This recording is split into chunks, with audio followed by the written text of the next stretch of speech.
Donc, on se retrouve pour une petite vidéo sur la nouvelle chaîne, vu que l'autre a sauté. Tant pis, c'est comme ça. La vie est un éternel recommencement, il faut croire. Donc là, aujourd'hui, on va faire 3 captures de flag en un. Ça sera pas très long, puisqu'ils sont rikiki, honnêtement. Mais c'est super intéressant. On va voir la technique de bypass. On va voir 3 failles majeures et on va voir comment contourner la sécurité de sudo. Ok?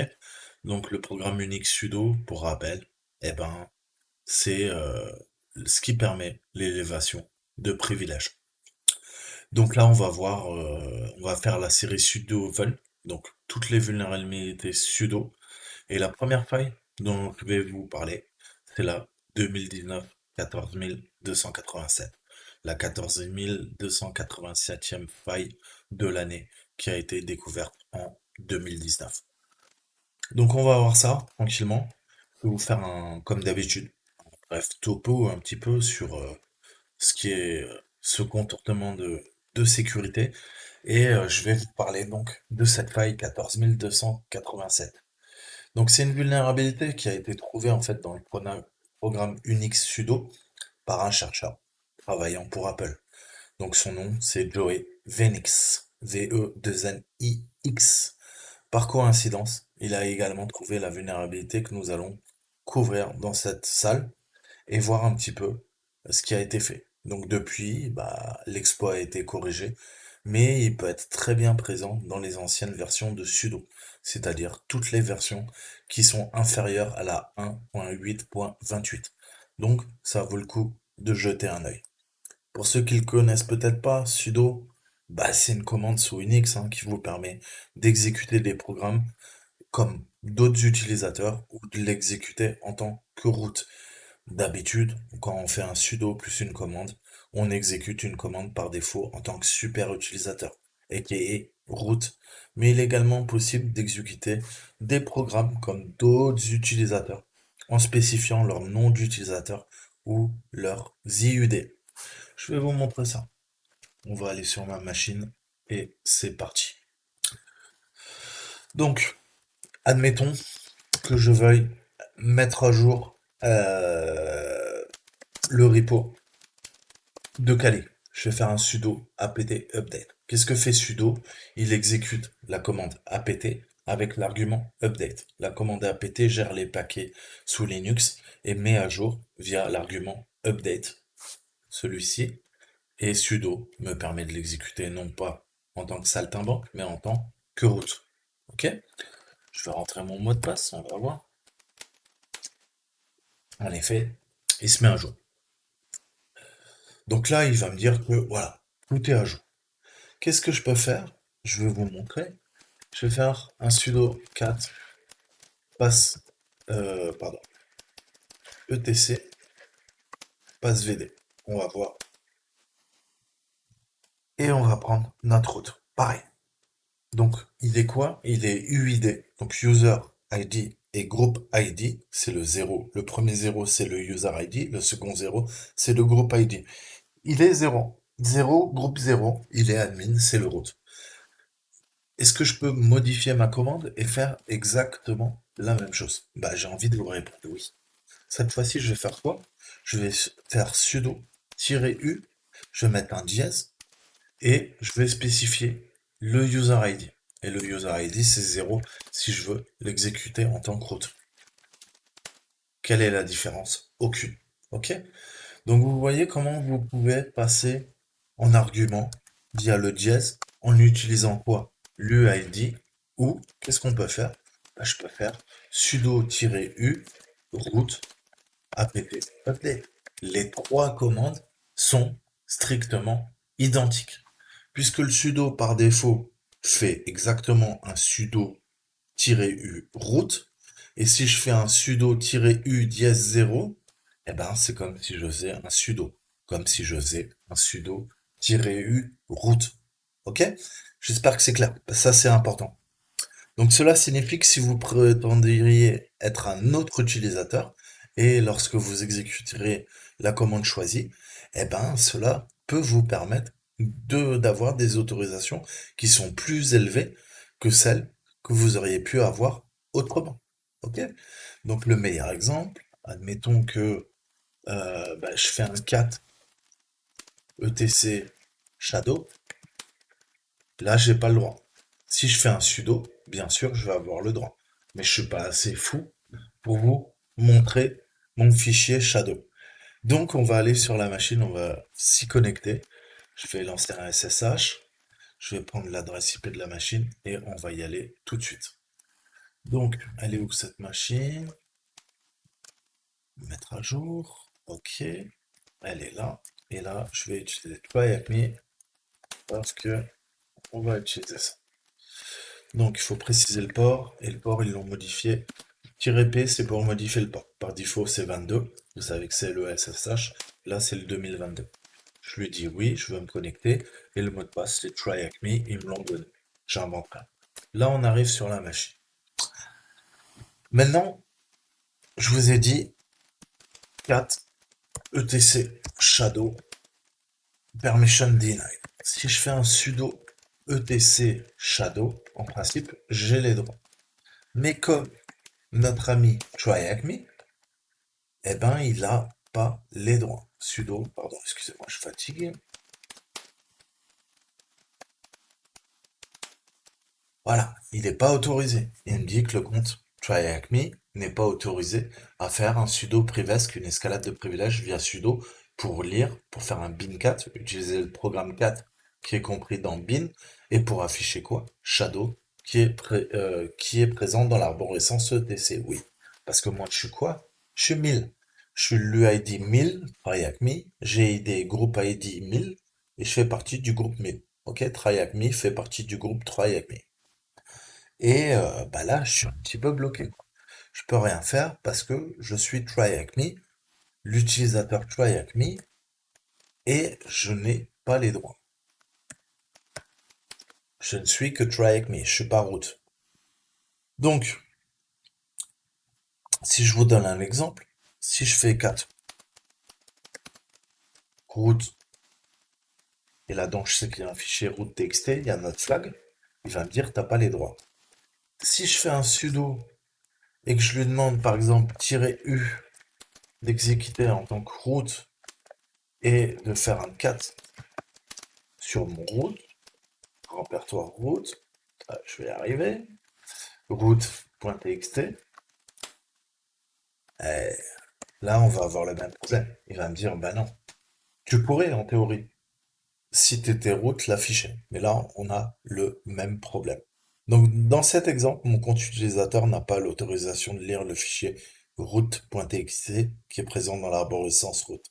Donc, d'habitude, je vais me donner sudo pour me donner temporairement les privilèges root afin de lire le fichier. Mais là, on voit que ça marche. Donc, comme beaucoup de commandes, en fait, sur le système Unix, sudo peut être configuré en éditant un fichier de configuration. Ce fichier, il se trouve dans ETC. Et dans ETC, on a quoi? On a un fichier qui s'appelle sudoer. Quand tu es sudoer, tu fais partie du groupe sudo. Et on voit qu'il est là. On a notre fichier, mais il n'y a que le root qui peut le modifier. Moi, je suis TryAcme, là, je suis bloqué. Je peux rien faire. Et je peux utiliser un programme, en fait, pour modifier le fichier. Mais je suis pas root. Mais comment je peux le modifier? Eh ben, la modification directe de ce fichier n'est pas recommandée, en fait, en raison de son importance pour l'installation du système d'exploitation. Mais on peut le modifier en toute sécurité en utilisant quoi? Visudo. Visudo nous permet de s'assurer qu'il n'y a pas un problème de configuration. Je reviens sur ma machine. Si je fais un man visudo, on voit que ça permet en effet, c'est un sous-programme qui permet d'éditer le fichier sudoer. Et il va vérifier d'une façon sûre, un peu comme VIPW, donc VIPW, et il va bloquer le fichier sudoer pour être sûr qu'il n'y a pas plusieurs personnes qui l'éditent en même temps. Il va faire des vérifications basiques sur le fichier et s'assurer qu'il n'y ait pas des erreurs de syntaxe. Parce que sinon, ça pourrait entraîner de gros problèmes au niveau du système d'exploitation. Donc vsudo Ça vous permet d'éditer proprement le fichier des sudo. Vous avez des arguments, je vous redirige vers la page man et vous pouvez interagir. On a trois grands fichiers principaux. On a l'ETC sudo-conf qui est le fichier de configuration front-end. Donc, sur votre client c'est quoi? C'est votre Parrot OS ou votre Kali Linux. Je ne parle que de ça, mais n'importe quel Debian en fait. On a le fichier sudo qu'on peut éditer si on a les droits. Mais là, j'ai pas les droits. C'est le fichier sudo, ok? Parce que c'est pas cool de faire un VI, un Vim ou un nano là-dessus. Parce que pour peu que vous oubliez une variable, vous modifiez une variable, vous oubliez un argument, ça va faire planter le système. Donc, on passe par un programme externe pour s'assurer que la syntaxe est bonne, que vous n'avez pas fait des bêtises. Et on a un fichier temporaire qui est utilisé par Visudo qui est, qui s'appelle sudoer.tmp. TMP, temp, temporal. Ok? Fichier temporel. Enfin, temporel. Fichier temp, quoi. J'arrive même plus à le dire. Qui est temporel. Temporel, on peut dire ça? Je sais plus. Excusez-moi, j'en perds mon français. Je suis tellement énervé que tu m'as effacé ma chaîne. J'en perds mon français. C'est pas grave, on continue. Vous allez voir la mécanique sous-jacente. Où je veux vous amener. En fait, la vulnérabilité qui nous intéresse dans cette page se produit dans un scénario très particulier. Supposons que vous ayez un utilisateur que vous souhaitez accorder des autorisations supplémentaires. Vous laissez cet utilisateur exécuter un programme comme s'il était n'importe quel autre utilisateur. Mais la différence, vous ne voulez pas le laisser l'exécuter en tant que root. Qu'est-ce qu'on peut faire? Je vais vous montrer comment faire une modification sur le fichier sudo. Je vais prendre par exemple Auto, c'est mon utilisateur. Je vais lui dire all, d'accord?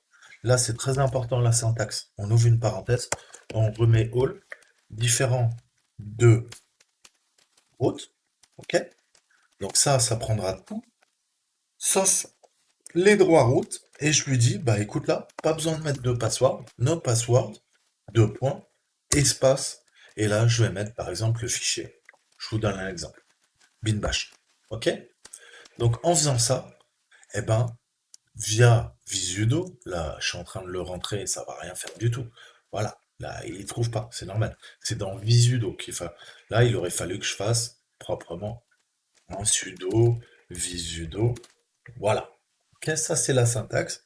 Et là, j'ai fait une bêtise. Pardon. Route. Voilà la syntaxe. Donc là, je donne les droits à Toto pour qu'il exécute binbash sans mot de passe et il peut utiliser n'importe quel compte d'un utilisateur sans mot de passe, mais pas celui de root. Pourquoi je vous explique là? Parce qu'il faut que vous compreniez la syntaxe. Ça permet en effet à un utilisateur d'exécuter n'importe quelle commande en tant qu'un autre utilisateur, mais ça l'empêche théoriquement d'exécuter la commande en tant qu'un super utilisateur. Le super utilisateur, c'est quoi? C'est l'admin, c'est le root. En d'autres termes, vous pouvez vous faire passer pour n'importe quel utilisateur sur le système, à l'exception de qui? De l'administrateur, du root. On est d'accord. Donc en pratique, avec les versions vulnérables de sudo, vous pouvez contourner cette restriction pour exécuter les programmes en tant que root de toute façon, ce qui est évidemment idéal pour une escalade de privilèges. Et c'est ce que va rechercher le hacker. Donc je vous ai dit, quand vous faites un sudo dièse o, sudo -u, pardon, pas -l, dièse o, là je l'exécute en tant que root. Ok. Là c'est en tant que root que j'exécute ma commande. Et là, je sais que ça fonctionnera pas parce que je ne suis pas autorisé à exécuter les commandes en tant que root. Revenons sur notre machine à attaquer. Là, on sait que TryHackMe n'est pas autorisé à exécuter des commandes en tant que root. Donc on peut essayer d'exécuter les commandes en tant qu'utilisateur 0 et vous avez vu un petit peu plus haut qui me dit désolé, tu ne peux pas faire une escalade de privilèges, élever tes privilèges via sudo puisque tu n'es pas sudoer, tu n'es pas root. Donc je suis désolé, ça s'arrête là. Maintenant, on va voir comment fonctionne la faille CVE-2019 14287. Eh ben, notre ingénieur d'Apple, en fait, ce qu'il a découvert, c'est que si on spécifie cette fois-ci un IUD, mais qui est négatif, on va mettre -1, ok? Ou son équivalent non signé. Donc, vous savez que ça peut être signé ou non signé. Allez voir en programmation ce que ça veut dire. Et là, on parle de 4 milliards 294 millions 967 295. Avec ces deux paramètres, soit ça, soit -1, eh ben, sudo va lire à tort et croire que, eh ben, on a bien les autorisations et que c'est bien le root qui exécute. Cela signifie qu'en spécifiant l'UID -1 ou 4 milliards des brouettes, eh ben, on peut exécuter une commande en tant que root, même si vous êtes explicitement empêché de le faire. On vous l'interdit et pourtant, vous faites un bypass. Vous contournez la protection. Donc il est à noter que cela fonctionnera que si vous avez obtenu des autorisations sudo non root pour la commande. Ok. Donc je vous montre un petit exemple très simple. Si je fais who am I, je lui demande qui suis-je? Il me dit, ben mec, t'es try avec me, tu le sais. T'es un compte à bas privilège. Et là, je vais lui dire, bah écoute, maintenant, vas-y, sudo, ok, qu'est-ce que je fais? Mon tiret U, je rajoute mon dièse, et là je vais mettre l'UID qui m'intéresse. On a vu que ça peut être soit l'un, soit l'autre. On va commencer par le plus complexe. Ok? Ou am I?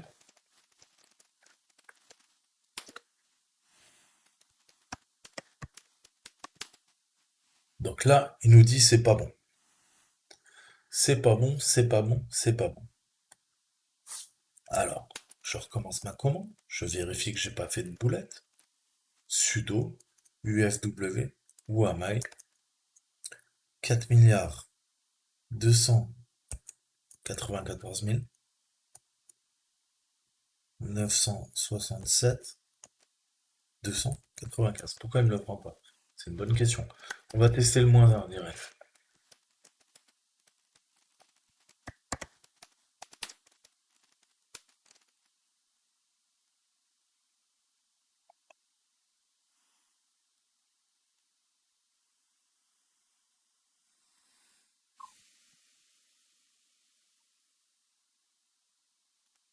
Donc on va tester notre son. Sudo, -u. Là je lui demande quoi? -1. Et où am I?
Donc, testons notre faille. Et vous allez voir un peu où je vais en venir.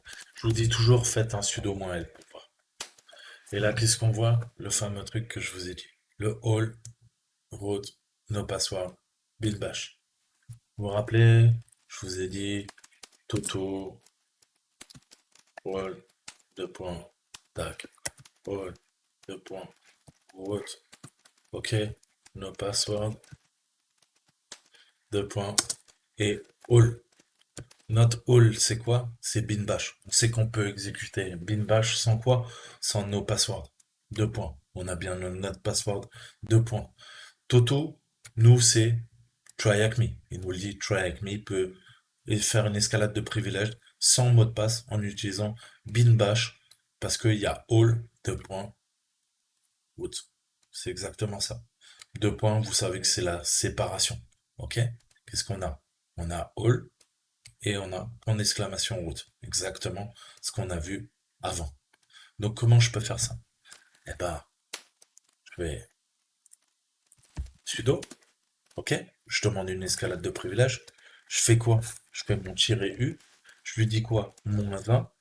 Et qu'est-ce que je veux qu'il exécute? Bin, bash. Bim, on est passé route. Je sors de là. Je suis quoi?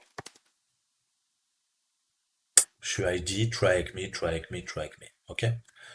Si je fais maintenant ce qu'on a vu avant. Je vous ai dit on peut utiliser -1 ou on peut utiliser 4 milliards, etc. des bourrettes, l'équivalent non signé.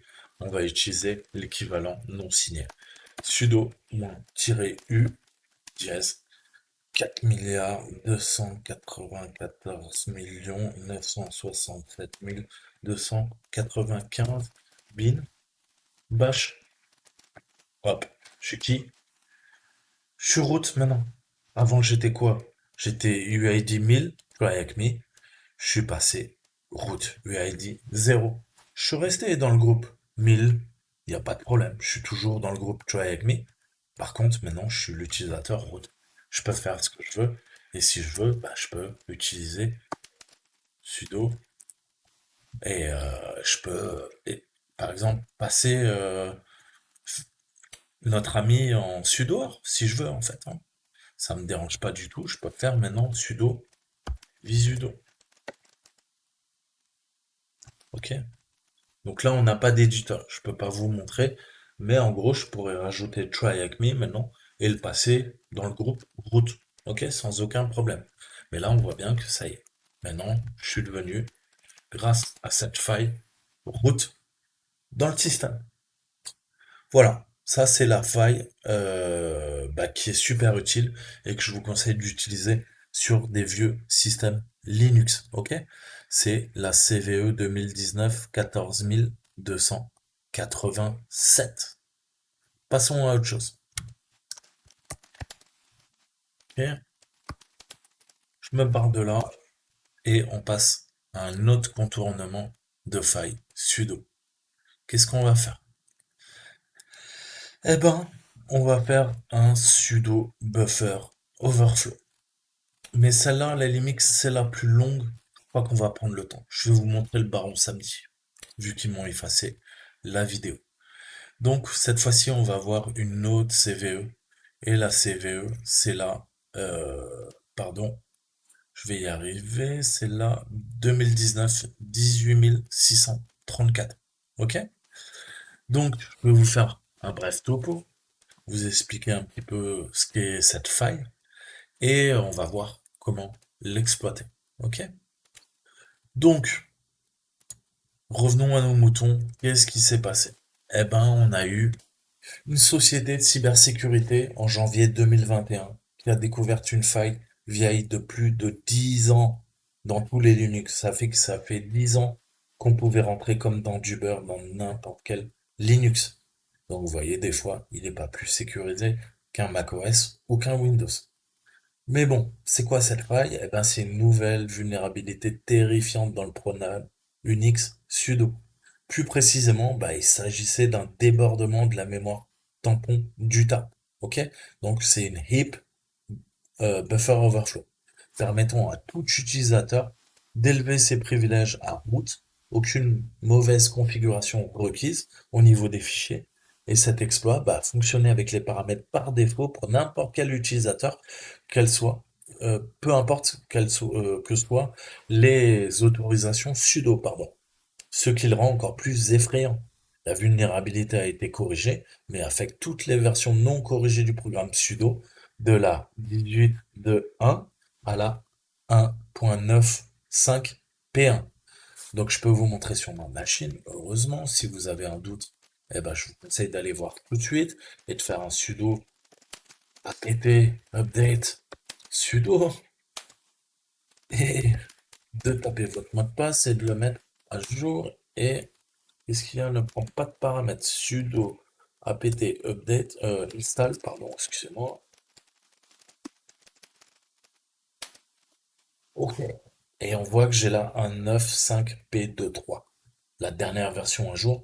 Heureusement, il peut rien se passer. Et comment je peux faire ça? Bah, je peux tester directement en fait une commande où je vais lui demander d'imprimer 1000 fois un caractère et je vais voir si je dépasse la pile du tas de la heap.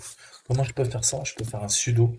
Donc il y a sudo edit qui est un sous-programme de sudo qui permet de lancer en gros des programmes, de donner les droits au niveau des ACL, ce qu'on appelle les accréditations.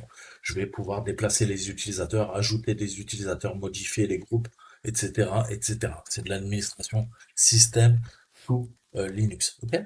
Je lui dis à partir de la racine, tu sais ce que tu vas me faire? Eh ben, tu vas m'appeler une variable. Parce qu'en fait, sudo edit s, le tiret s, ça permet d'appeler une variable shell. Sauf que là, on va pas appeler une variable shell, on va appeler une variable qui est en fait quoi? Eh ben, une injection de commande. Cette fameuse attaque injection de commande. Et là, bah, la variable, en fait, au lieu d'avoir un nom et une valeur, la valeur qu'elle a, eh ben, c'est une attaque. C'est une attaque via Python. Via Python, Python 3, on va lui demander de quoi? Eh ben, on va lui demander de tester toutes les possibilités. Grosso modo, on va faire très simple et voir, eh ben, si on peut pas faire un dépassement de la pile au niveau du tas. Donc je lui demande quoi? Eh ben d'imprimer, ok? D'imprimer quoi? Je veux un caractère. Le caractère, ça peut être A, ça peut être Z, ça peut être K, je vais mettre X, ok? Je referme parce que c'est une chaîne de caractères. Ça, je lui demande d'imprimer par 1000. Donc je fais pas une boucle itérative, mais je réitère, je fais une opération itérative 1000 fois. Je vais ajouter, eh ben quoi? X, ok? Et je referme ma parenthèse parce que je l'ai ouverte ici, ok? Donc en gros, sur le tas, qu'est-ce que ça va faire? Ça va faire, pardon, 1000 fois X. Et en faisant 1000 fois X, eh ben, ça va faire cracher le système. Là, le système est patché. Il se passe rien. Heureusement. Heureusement. Sinon, eh ben, ça permettrait une escalade de privilèges. Je vais vous montrer tout de suite comment on peut faire ça. Et voir comment on peut faire une malloc, une corruption de mémoire via un heap size, un heap buffer, buffer overflow, pardon.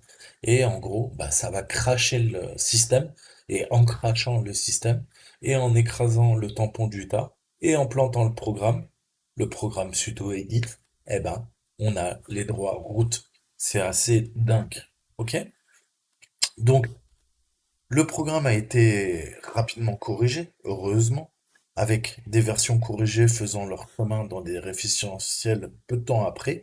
Donc, cet exploit ne fonctionnera plus sur des cibles à jour. Cependant, bah, il est toujours incroyablement puissant sur des vieux systèmes. Donc, apprenez à la faire. Donc, on va voir ensemble comment on fait ça. Je vais me connecter en Try Avec Me sur la nouvelle machine. Ok, Try Avec Me. Voilà. On est sur la machine et nous, on va voir comment on peut faire ça et grosso modo, comment ça fonctionne. Mais je vais vous faire encore un petit cours d'historique pour que vous compreniez. Donc cette CVE 2019-18 634, donc c'est la 18 millième 634 faille découverte en 2019. Eh ben, c'est un débordement de tampon dans le programme sudo. Cependant, cette fois, la vulnérabilité est un débordement de tampon de tas, et pas de la stack, de la call stack, de la pile d'exécution. Donc, je vous ai dit, non, vous pouvez même pas aller voir mes vidéos, vu que je l'avais pas enregistré. J'espère que vous l'avez vu, sinon, bah, apprenez le C. Désolé, YouTube a fait péter ma chaîne, je peux même pas vous rediriger vers la vidéo que j'avais fait. Trop cool. Donc, il faut différencier le tas de la pile. Et là, on va faire un débordement qu'on n'avait jamais vu auparavant. La pile, c'est une section de mémoire très réglementée qui stocke divers aspects importants d'un programme. Le tas, quant à lui, est réservé à l'allocation dynamique de la mémoire, ce qui permet une plus grande flexibilité dans la manière dont les valeurs et les constructions sont créées et accessibles par un programme. Donc, on va pas rentrer dans les détails, mais on va voir l'intérêt et la convivialité pour un débutant. C'est très très simple à exécuter. Après, la lecture du code source est extrêmement complexe. Je vous mettrai toutes les sources, comme d'habitude, dans la description de la vidéo. Donc maintenant, on va voir un peu comment elle est extrêmement puissante et extrêmement étendue, puisque eh ben, elle fonctionne sous tous les Linux qui n'ont pas mis à jour leur version de sudo. Et qui dit version de sudo dit sous-programme associé à sudo, dont sudo edit. Ok, 1.8.21 P2. Je vais regarder ma machine. Ma machine, il me dit que c'est un Linux 4.15. Ok? Pourquoi je vous fais ça? Bah, vous allez voir où je veux en venir. Donc on va exploiter. Et on va voir que bah, Qualsys n'a pas fourni en fait le code complet de l'exploit, hein. Naturellement, c'est une société de cybersécurité. Elle n'a pas envie que les hackers foutent le bordel. Mais il n'aura pas fallu longtemps aux autres chercheurs en cybersécurité pour tout simplement reproduire la vulnérabilité. On a eu tout d'abord Blasty et ensuite on a eu Logbyte. Je vous mettrai le repo GitHub dans la description. Et ils ont trouvé comment exploiter cette faille. C'est ce que nous allons utiliser pour exploiter la machine dans cette tâche. Donc, qu'est-ce qu'on va faire? Eh ben, on va se balader et on voit qu'on a un répertoire exploit. Je vais aller dedans. Et là, qu'est-ce que je vois? Ben, j'ai deux fichiers en C. J'ai axe.c.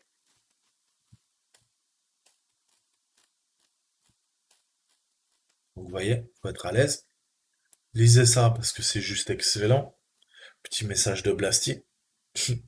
Merci à ma femme pour ce temps de qualité que nous avons perdu, ou nous avons sauté.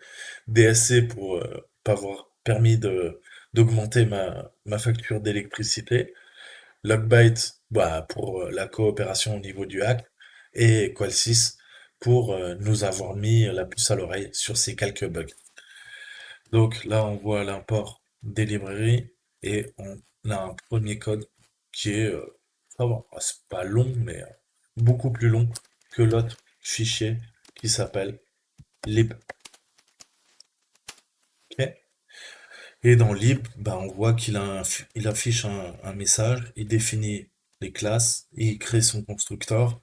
Il a sa static void. On déclare deux variables AAAGRV, A underscore envelope. C'est des static chars parce qu'on veut mettre des caractères dedans. Et on a SH nul. Et ensuite, on a le chemin et nul. Donc, ok. On a déclaration des variables ici et appel ensuite des variables en se basant sur le set UID, set EUID, set GID et set EGID. OK? Et ensuite, on lui demande d'exécuter le résultat dans binsh en appelant, enfin, en prenant le résultat d'AGRV, c'est-à-dire le SH-nul. OK? Mais là, vous allez me dire, ouais, Marco, t'es gentil. Mais là, c'est des fichiers C, ils sont pas compilés. Oui, mais j'ai le réflexe, je vois que j'ai un makefile. Qui dit makefile, il dit que bah, je vais générer les exécutables pour mon Linux. Comment je fais ça? Eh ben, tout simplement pour compiler le code source, je vais faire un make. OK? Et là, eh ben, il va me créer un répertoire libns underscore x et il va compiler à partir des deux fichiers en C. OK? Séquentiellement. ls, je vois qu'il m'a créé mon répertoire et j'ai mon exécutable. Je vais essayer de le lancer. On va voir. Et là, il nous dit, bah, choisis la cible. Et là, la cible, il nous donne trois choix. Et si je regarde, vous vous rappelez, je fais mon sudo uname. Si je vais voir, qu'est-ce qui se passe? On a vu qu'on est en 1.8.21 P2. Bon, bah, la target, c'est 0. Donc, j'appelle mon programme, je lui dis 0. Bing bing. Bing bing. We've got it. Qu'est-ce que je vous ai dit? Qu'est-ce que fait la fonction? Premier truc qu'elle fait, c'est un print. Bing bing. We've got it. OK? Avec la mise en page. Donc, qu'est-ce que ça a fait? Notre escalade de privilèges. Là, je suis quoi? Bah, je suis route. OK? Donc, voilà comment abuser du baron samedi. Qui est en fait, same, edit, jeu de mots. Parce que le baron, d'habitude, lui, il s'appelle baron samedi. Ça vient des îles. Petit clin d'œil à James Bond aussi. Baron samedi. Vous trouverez dans quel James Bond il y a le baron samedi. Voilà, voilà. Donc, bah, c'était deux escalades de privilèges. Je vais maintenant vous en monter une troisième. Ok? Mais ça sera un petit peu plus long. Donc, je vous dis à très bientôt. On se revoit dans la prochaine vidéo. Prenez soin de vous. Ciao, ciao.